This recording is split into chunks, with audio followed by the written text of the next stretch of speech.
ውጥረትን መቋቋም የሚቻለው እንዴት ነው? ውጥረት አለብህ ብዬ አልጠይቅም፣ ምክንያቱም ሁላችንም ደረጃው ይለያይ እንጂ ውጥረት አለብን። ስለዚህ ውጥረትን መቋቋም የምንችለው እንዴት ነው? ውጥረት ወደ ጭንቀት ሊያድግ ይችላል። ስለዚህ እንዲህ ለማድረግ ሞክር። በመጀመሪያ ውጥረትን ሙሉ በሙሉ ማስቀረት እንደማይቻል አምነህ ተቀበል። ማስቀረት በማይቻል ነገር ላይ ደግሞ መብሰልሰል ውጥረትን ይጨምራል። በሁለተኛ ደረጃ ደግሞ የፈራኸው ነገር ላይደርስ ፈጽሞ ወደ አንተ ላይ መጣም ይችላል። ይህንንም ማስታወስ ጥሩ ነው። ውጥረትን በተሳካ ሁኔታ መቋቋም ከፈለግ ስለ ጤንነትህ፣ ከሌሎች ጋር ስላለ ግንኙነት እንዲሁም ስለ ግቦችህና በህይወት ውስጥ ትልቅ ቦታ ስለምትሰጣቸው ነገሮች ቆም ብለህ ማሰብ ይኖርብሃል። ውጥረትን በተሻለ መንገድ ለመቋቋም አልፎ ተርፎ ለመቀነስ የሚረዱ ጠቃሚ ሐሳቦችን እንሆ ብለናል። የመጀመሪያው ስለ ዛሬ ብቻ ለማሰብ ሞክር። ምን ማለት ነው? ጭንቀት የሚፈጥር ነገር በየዕለቱ ያጋጥመናል። ስለዚህ የዛሬውን ጭንቀት ላይ የነገውን የተነጎዲያውን በመጨመር ሁኔታውን አናባብስ። ስለዚህ ስለ ዛሬ ብቻ ለማሰብ ሞክር፣ ደግሞም ይቻላል። ሁለተኛው ምክንያታዊ መሆን ነው። ምን ማለት ነው? ከራስህም ሆነ ከሌሎች የምትጠበቀው ነገር ረገድ ምክንያታዊ ሁን። ፍጽምናን አትጠብቅ። ልክህን ወቅ፣ ምክንያታዊ ሁን። እንዲሁም አንተም ሆንክ ሌሎች ሰዎች የአቅም ገደብ እንዳለባችሁ አትርሳ።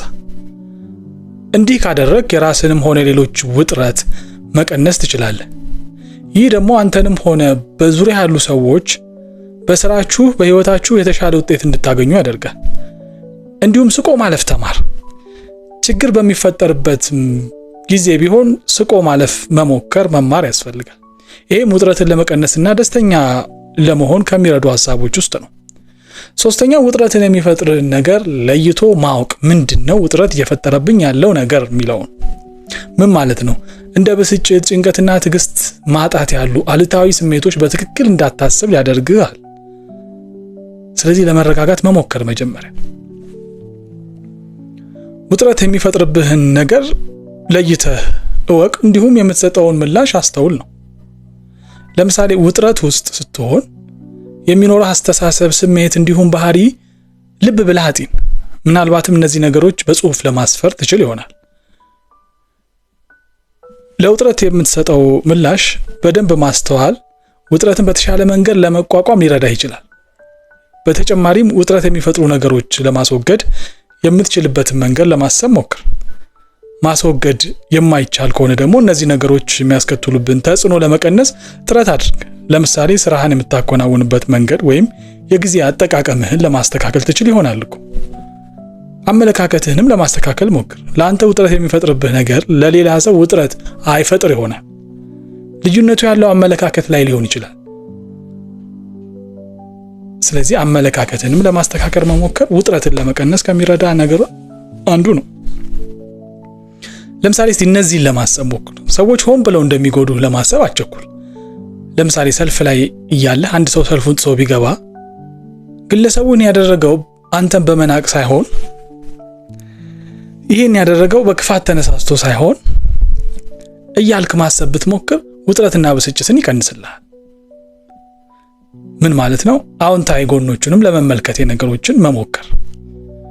ለምሳሌ አንዳንድ ረጃጅም ፌርማታ ላይ ሰልፍ ቢኖር ወይ የሆነ ነገር እየጠበቅን ቢሆን ይሄ የሚፈጥርብንን ውጥረት ለመቀነስ አንዳንድ የያዝናቸው ስራዎች ካሉ መስራት እንችላለን። ወይ ደግሞ እያነበብን ብናሳልፍ ውጥረትንም ይቀንሳል። ሌላው አመለካከትን ለማስፋት መሞከርም ነው። አሁን ለምሳሌ በአንድ ነገር ውጥረት ውስጥ ካለን ይሄ ጉዳይ ነገ ወይ በሚቀጥለው ሳምንት ላይ ሆኜ ባስበው ይሄን ያላስጨንቀኛል፣ ይወጥረኛል በማለት ራስን ጠይቅ። ቀላል ወይም ዘላቂ ያልሆኑ ችግሮች ከከባድ ችግር መለየትም መማር ያስፈልጋል። ሶስተኛው ውጥረትን በጣም ይቀንሳል ተብሎ የሚመከረው የተደራጀ ሁን ነው የሚለው። ምን ማለት ነው? ህይወትን በተደራጀ መንገድ ለመምራት ሞክር። ሁላችንም በተወሰነ መጠን ህይወታችን የተደራጀ እንዲሆን እንፈልጋለን። የተደራጀን እንዳንሆንና ውጥረት እንዲፈጠርብን የሚያደርገው አንዱ ነገር ደግሞ ዛሬ ነገ ማለት ልማድ ነው። ይሄ የብዙዎቻችን አስቸጋሪ ልማድ ነው። ይህ ልማድ ስራ እንዲከመርብን፣ ነገሮች እንዲዳረሩብን ሊያደርግ ይችላል። እስቲ የሚከተሉትን 2 ሐሳቦች ተግባራዊ ለማድረግ ሞክር ዛሬው ነው። ምክንያታዊ የሆነ ፕሮግራም አውጣ፣ እንዲሁም በፕሮግራም ተመራ። ዛሬ ነገ እንድትል የሚያደርጉህን ምክንያቶች ለይተህ ለማወቅና ለማስተካከል ጥረት አድርግ። 5ኛው ውጥረትን ከሚቀንስና ከሚቆጣጠር ነገር 5ኛው ሚዛናዊ ህይወት ለመምራት ሞክር። ለስራና ለገንዘብ ሚዛናዊ አመለካከት ይኑርህ። ብዙ ገንዘብ ስላለ ብቻ ይበልጥ ደስተኛ ትሆናለህ ወይም ውጥረትህ ይቀንሳል ማለት አይደለም። እንዲያ እውነታው ከዚህ ተቃራኒ ሊሆን ይችላል። መጽሐፍ ቅዱስ እንደሚለው ባለጸጋ ሰው ያለው ብዙ ሀብት እንቅልፍ ይነሳዋል ይላል። ስለዚህ ገቢን አብቃቅተህ መኖር መቻል በራሱ ትልቅ ነገር እንደሆነ አስብ። ዘና የምትልበት ጊዜ ይኑርህ። የምትወደውን ነገር ስታደርግ ውጥረት ይቀንሳል። ሆኖም ግን ይሄ ረጅም ሰዓት ቴሌቪዥን ማየት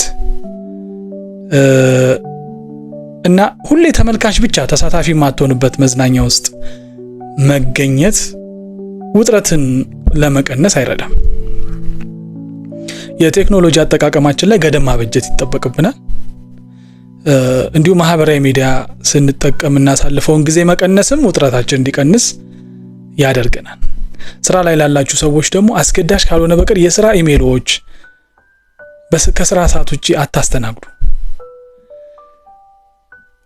ሌላው እጅግ ቆንጆ የሚባለው ምክር ደግሞ ውጥረትን ለመቀነስ ጤናህን መንከባከብ ነው። ምን ማለት ነው? አዘውትሮ የአካል እንቅስቃሴ ማድረግ ለጤና ጠቃሚ ነው። ለጤና የሚጠቅሙ ልምዶችን ማዳበር ነው። አካላዊ እንቅስቃሴ ደስተኛ እንድትሆን፣ ሰውነትህ ውጥረት በተሻለ መንገድ እንዲቋቋም ይረዳል። በተቻለ አቅም የተመጣጠነ ምግብ መመገብ፣ ቁርስ፣ ምሳ፣ እራትን ላለመዝለል ጥረት ማድረግ እንዲሁም በቂ እረፍት ለማግኘት መሞከር